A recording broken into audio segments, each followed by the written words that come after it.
할렐루야. 하나님께서 우리를 사랑해 주시고 예수 그리스도께서 우리를 돌보시며 성령 하나님께서 우리를 보호하시고 인도해 주십니다.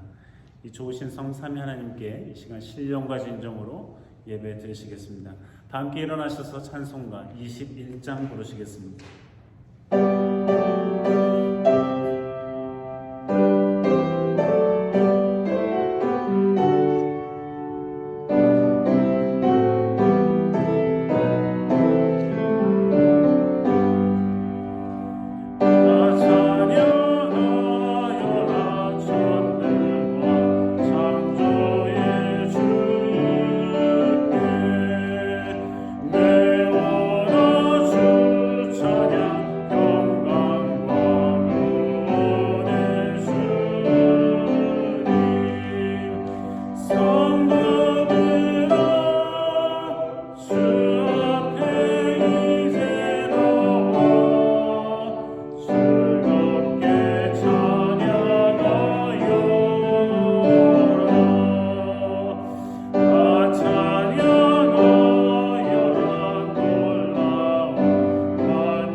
가능하신 분들은 주님 앞에 무릎을 꿇고 죄의 고백과 용서의 시간을 갖겠습니다.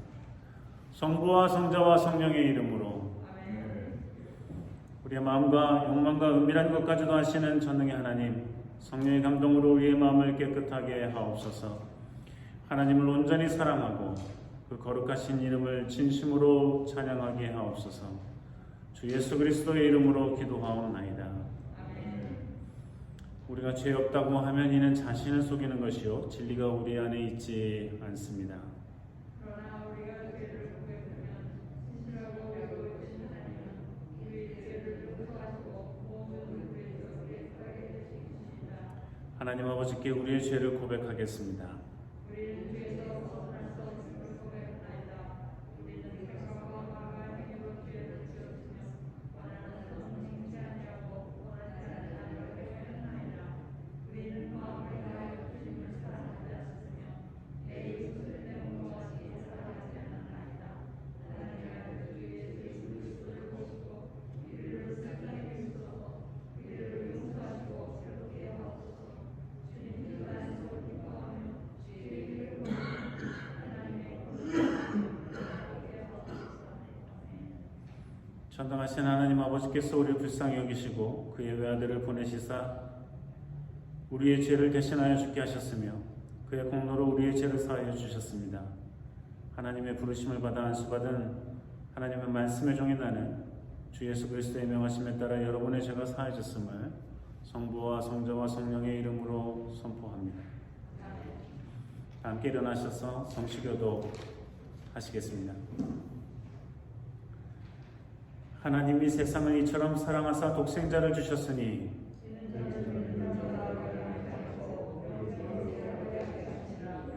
하나님이 그 아들을 세상에 보내신 것은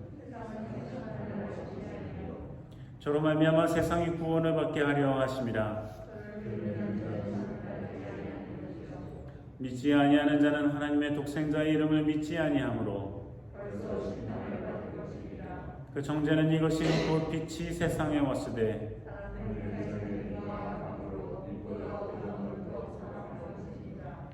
악을 행하는 자마다 빛을 미워하여 빛으로 오지 아니하나니 진리를 좇는 자는 빛으로 오나니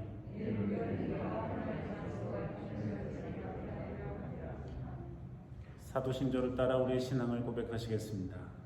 전능하사 천지를 만드신 하나님 아버지를 내가 믿사오며 그 아들 우리 주 예수 그리스도를 믿사오며 이는 성령으로 잉태하사 동정녀 마리아에게 나시고 본디오 빌라도에게 고난을 받으사 십자가에 못 박혀 죽으시고 장사하여 우리의 내리신 지 사흘 만에 죽은 자 가운데서 다시 살아나시며 하늘에 오르사 전능하신 하나님 우편에 앉아 계시다가 저로서 산자와 죽은 자를 심판하러 오시리라.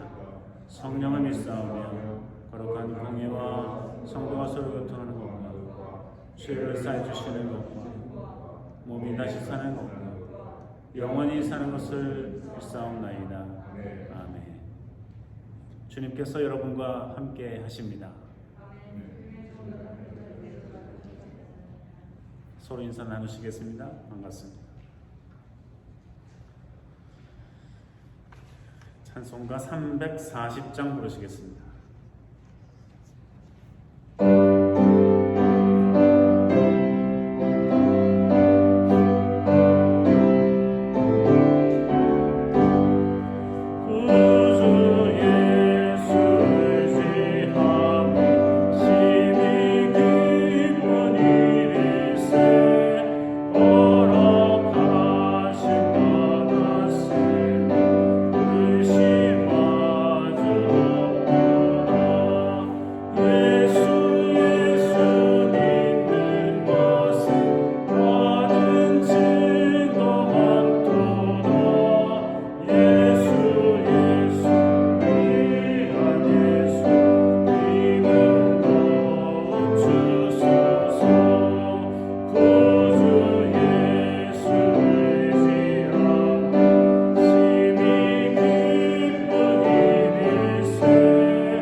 말씀은 복음서의 말씀입니다. 다 함께 일어나셔서 누가복음 20장 34절에서 40절까지의 말씀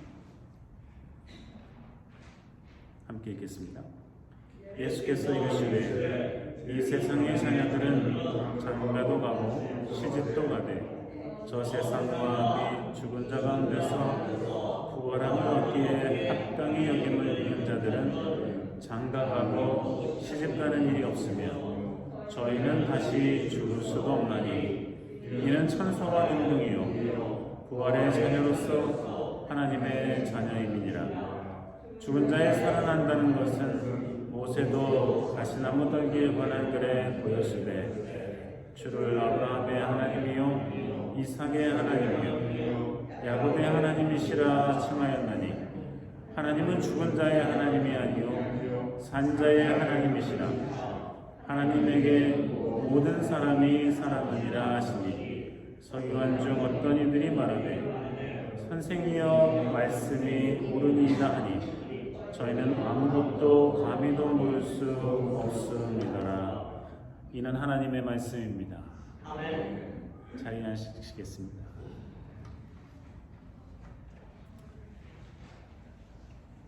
오늘 본문의 예수님의 말씀은 사두개인들의 질문에 대한 답변입니다.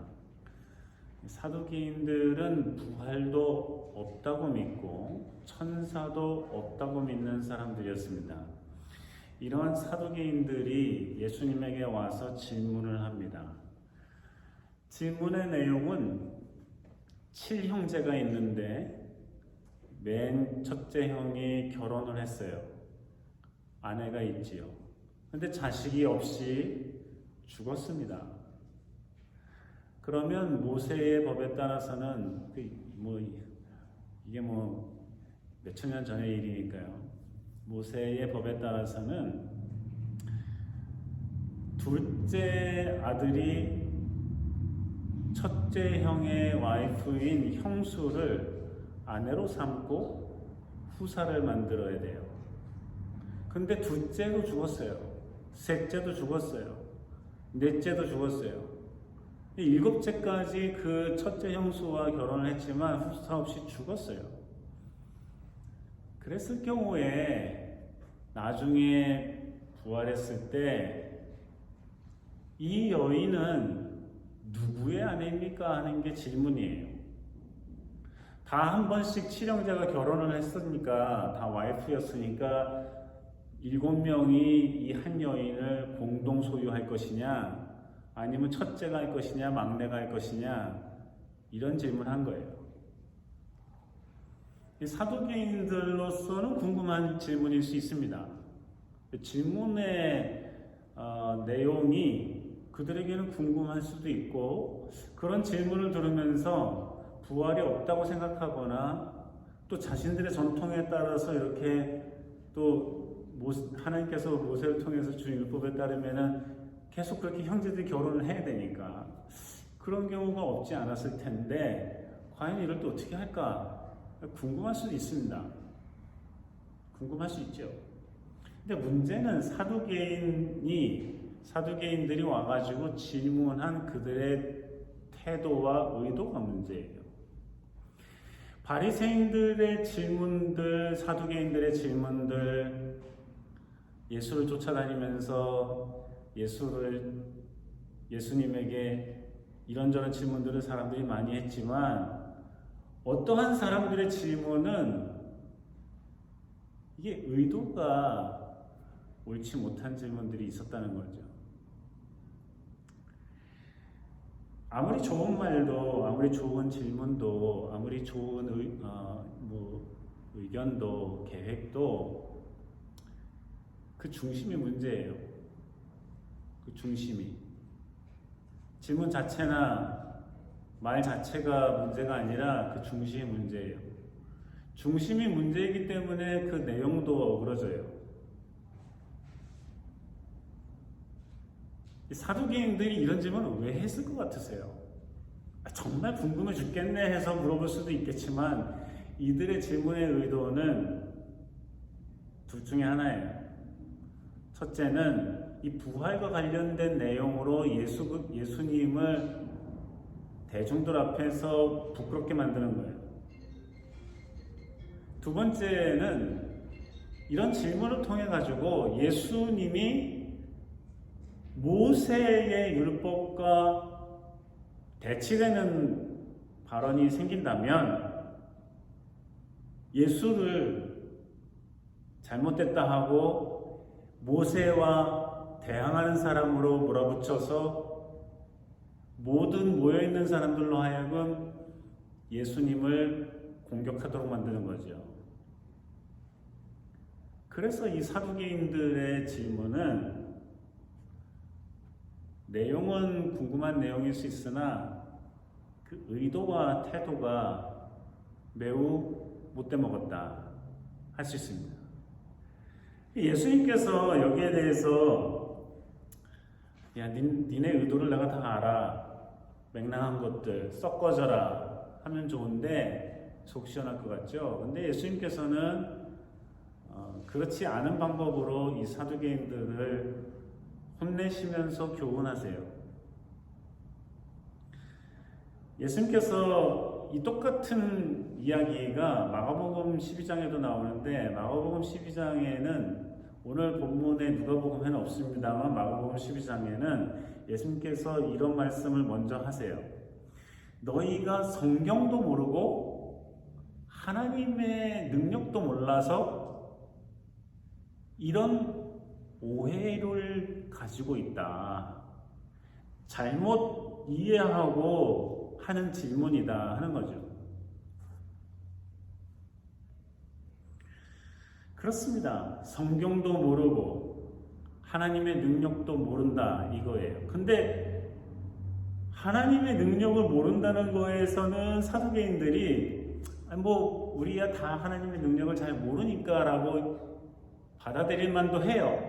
그 정도 꾸지람이면 그냥 기분은 나빠도 버틸만 한데 첫 번째 이야기 너희가 성경도 모른다는 말에는 굉장한 자존심이 상하고 분노가 치밀어 올랐을 거예요.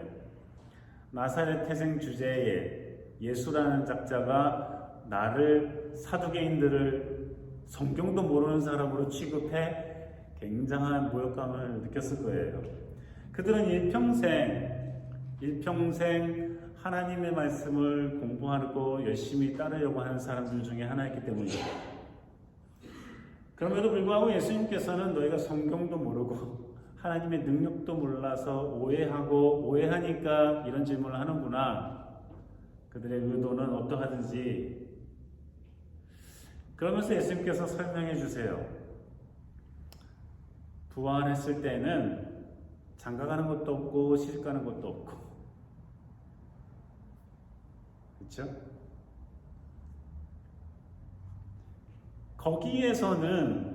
거기에서는 우리가 천사들과 동등해지고 부활의 자녀요.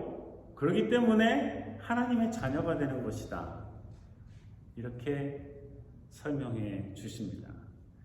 그러니까 이 땅에서 7형제가 한 여자를 와이프로 삼아서 순서대로 와이프를 삼아가지고 한 여인과 7형제가 결혼을 했었지만 부활했을 때는 거기 가서 이거는 내 와이프야 7형제가 싸우고 다툴 일도 없고 다시 장가갈 일도 없고 다시 시집갈 일도 없으니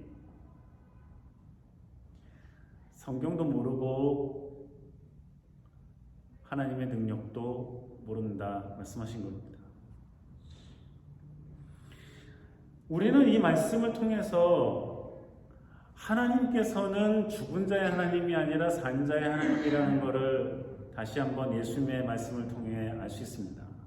예수님께서 분명히 말씀하시기를 하나님은 산 자의 하나님이시다 말씀하십니다. 오늘 본문에서. 하나님은 죽은 자의 하나님이 아니라는 거예요. 이게 뭘까? 그러면 이미 죽어버린 사람들의 하나님은 아니라는 것인가? 그게 아니죠. 그게 아니죠. 지금 사두개인들은 부활에 대한 질문을 했고 저 천국에서의 삶에 대한 답을 예수님께서 하고 계시고 부활에 대한 답을 하고 계시는데 거기에서 죽은 자와 산 자, 즉 하나님을 온전히 믿고 따르는 자만이 산 자라고 하고 계시는데 그러니 다시 부활을 경험하고 하나님의 자녀가 되고 부활의 자녀가 되고 천사와 동등됨으로 될 그런 사람들이야말로 산자들이고 하나님은 그런 자들의 하나님이시다 하는 겁니다. 하나님이 있어도 하나님이라 부르지 않고 하나님이라 예배하지 않는 자들에게는 하나님은 있지도 않고 존재하지도 않고 의미 없고 능력이 없고 우리의 삶과 무관한 존재가 되는 거지만 이 땅에 사는 우리 모두가 하나님을 우리 하나님이라 믿고 받아들이고 의지하고 예배하고 경배한다면 그러한 사람들에게 하나님은 분명히 그들의 하나님이 되어주신다는 말씀입니다. 하나님은 우리를 자녀 삼아 주시는 분입니다. 그러니 그리스도인들이라 하는 우리들은 하나님의 자녀가 되었고 부활의 자녀가 되는 것이고, 그렇기 때문에 하나님은 살아있는 자들의 하나님이 되어주시고, 부활을 믿지 않는 이들은 성경도 모르고 하나님의 능력도 모르는 자들이어서 그렇게 살다 영원한 불구덩이에서 또 영원히 살아갈 수밖에 없는 존재들이 되지만, 믿음이 있는 예수 그리스도를 믿고 따르는 우리들은 과연 하나님의 자녀로 죽음에서 부활로, 사망의 권세에서 부활의 권세로, 죽음의 자녀들에서 하나님의 자녀들로 변화되어진다 하는 말씀입니다. 사도 바울은 예수 그리스도를 믿지 않는 사람들을 향해서 하나님 대신에 하나님의 자리에 앉아있는 이들이라고 경고하였습니다. 하나님, 예수 그리스도를 알지 못하니 하나님을 알지 못하고, 하나님을 알지 못하니 제멋대로 자기가 중심이 되고 제멋대로 자기가 주장하는 자가 된다는 것이죠. 그들에게 사도 바울은 단호하게 경고하고 있는 것입니다. 데살로니가에서 보면 거기에는 더더욱 예수 그리스도를 믿지 않는 행위뿐만이 아니라 더 나아가서는 잘못된 거짓을 가리키는 사람들조차 나타나고 있다고 경고하고 있습니다. 하나님이 있는데 하나님의 자리를 차지하고, 그러다가 벌을 받았던 왕들이 한둘이 아니었죠, 이스라엘에. 그러다가 벌을 받았던 선지자들이 한둘이 아니었죠. 그러다가 벌을 받았던 제사장들이 한둘이 아니었죠. 엘리도 그렇게 목이 부러져 죽었습니다. 비참하고 무서운 일이죠. 그러나 그 모든 기록들이 성경에 담겨 있음에도 불구하고 사람들은 잘못된 일들을 계속 반복해서 자기가 하나님을 대신하는 자로, 그래서 제 멋대로 하나님의 말씀을 전하는 자가 된다는 것입니다. 놀랍게도 그렇게 하는 이단의 사교의 지도자들은 한때는 제법 성경을 공부하던 사람들이었어요. 이미 죽어버린 문선명도 그러했고, 아직도 활개를 치고 있는 거짓 선지자들이 같은 종교라고도 할 수 없는, 기독교라고도 할 수 없는 사교의 지도자들이 그러합니다. 그래서 성경에 이것저것들을 갖다가 붙이고 제멋대로 해석을 하고 제멋대로 설파해요. 그거를 또 사람들은 거기에 마음을 뺏겨서 그것이 마치 옳은 것인 것처럼, 그렇게 하는 게 맞는 것처럼 따라가다 같이 멸망의 길에 들어섭니다. 우리가 하나님의 말씀을 잘 알고 정확히 알고 그 말씀을 따라 사는 것이 얼마나 중요한가 보여주고 있습니다. 선민이라고 하던 이스라엘 사람들도 수두룩하게 하나님을 오해하고 끝내 제멋대로의 하나님을 만들어내고 제멋대로 하나님은 이럴 것이다, 이럴 것이다, 저럴 것이다 하면서 자기 나름대로의 의견과 생각을 설파한다. 이것이 당시의 초대교회에도 있었던 바요. 사도 바울은 엄중히 경고하고 있는 것입니다. 사랑하는 성도 여러분, 그리스도인들은 성경도 하나님의 능력도 알고 믿고 확신하는 사람들입니다.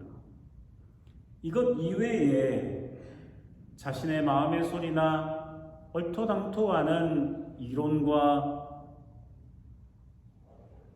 주장과 생각들을 받아들여 하나님의 본성을 그르치게 깨닫고 가르치고 한다는 것은 하나님께서 분명 곧 심판할 문제인 것입니다.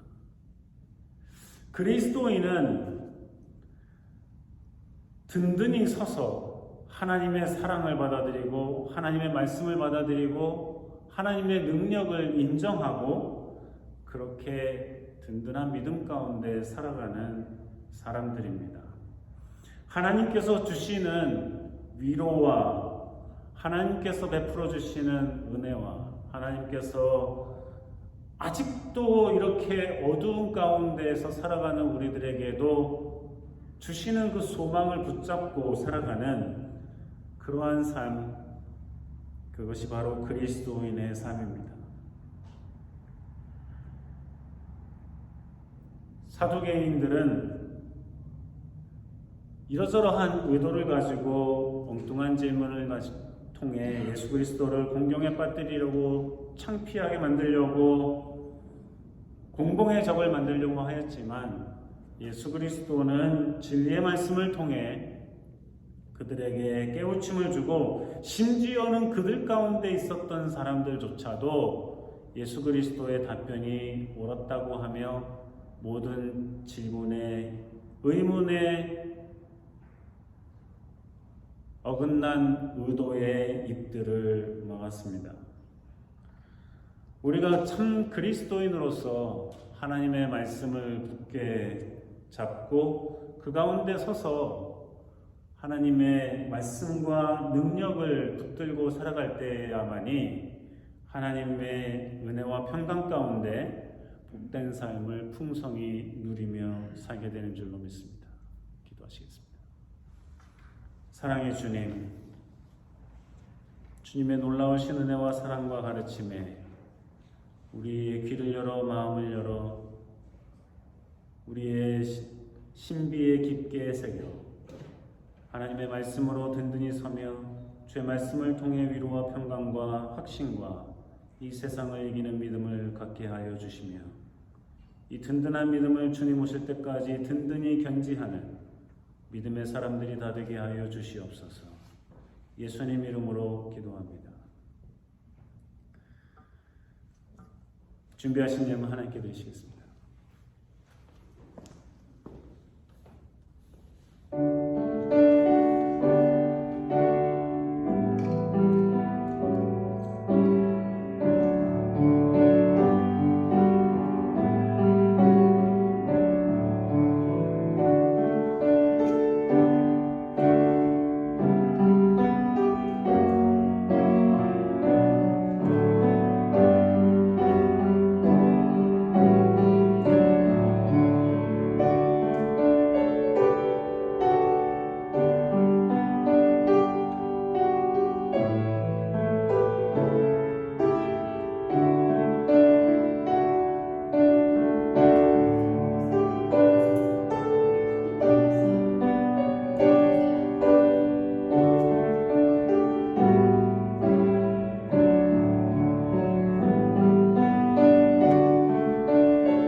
주님 앞에 드리오는데 주님께서 기뻐 받으시고 주의 나라를 위해 아름답고 소중하고 정직하게 살될 수 있도록 도우시고 인도해 주시옵소서. 주님께서 베풀어 주신 은혜 때문에 우리가 하루하루를 살아가고 있습니다. 이 세상은 죽음과 아픔과 질병과 자연의 재해로 고통과 신음이 그치지 않고 있습니다. 주님께서 우리 모두를 불쌍히 여겨주시고 그러한 곳에 주님의 위로와 사랑이 더욱 가득 넘칠 수 있도록 은혜 베풀어 주시옵소서. 하나님께서 어려움을 당하고 고통 가운데 있는 우리의 모국을 불쌍히 여겨주시고 또 우리가 살아가고 있는 이 땅 이 미국에서 집이 없이 먹을 것이 없이 차별과 천대 가운데 살아가고 있는 모든 이들도 불쌍히 여겨주셔서 지구상 최강의 최부유한 나라라는 이 미국에서 주님 더욱 고통당하는 이들이 생기지 않도록 도우시고 살펴주시옵소서. 전쟁이 있는 곳에 평화를, 몸이 상한 이들에게 치료를, 마음이 고통스러운 이들에게 위로를, 영원히 가는 이들에게 성령의 충만함을 허락하여 주시옵소서. 또한 주간 살아갈 때에 주께서 동행하시고 함께하시고 인도하시며 힘과 용기와 지혜를 허락하여 주시옵소서. 예수님 이름으로 기도합니다. 아멘.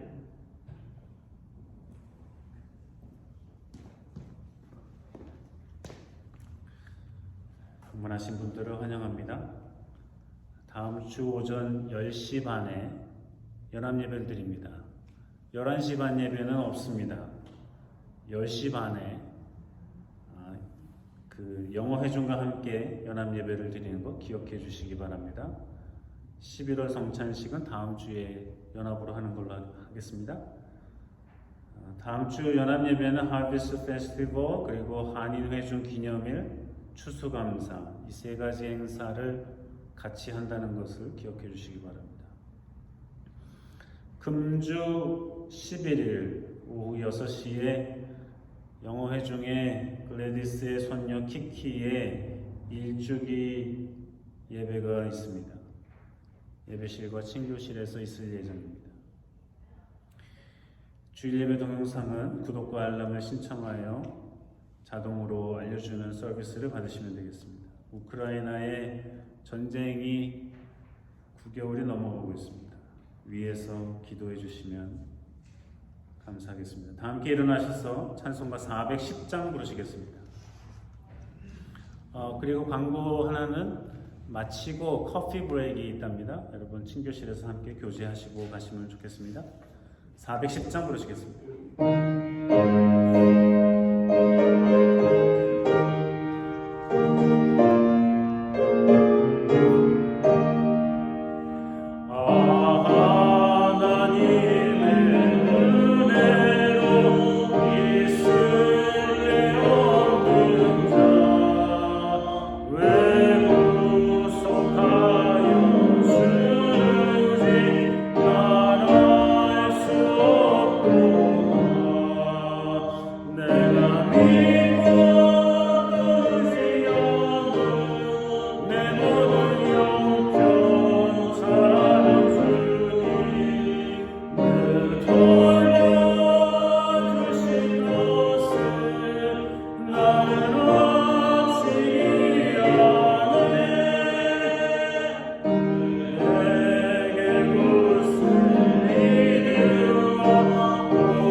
주시고 너를 지키시기를 원하며 여호와는 그 얼굴을 내게 외치사 은혜 베푸시기를 원하며 여호와는 그 얼굴을 내게로 향하여 드사 평강 주시기를 원하노라.